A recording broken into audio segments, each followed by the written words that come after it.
Tonight, we put the focus on two districts, Lebanon and Brownsburg.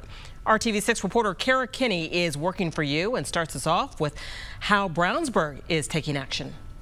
The Brownsburg Community School Corporation has more than 9,000 students to educate and keep safe. We've learned the district has taken many steps to do just that. Brownsburg requested and received 36 handheld metal detectors from the governor's office. The district has 4 school resource officers and 1 canine officer for its 12 buildings and 2-mile campus. Some of its staff and SROs are armed.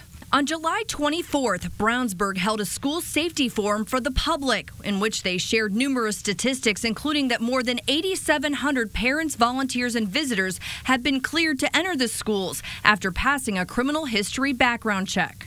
412 were denied and 17 people were placed on a trespass warning for things like court orders and criminal convictions. According to the school safety presentation, the district has a campus safety team, security cameras, door security, and has increased mental health support.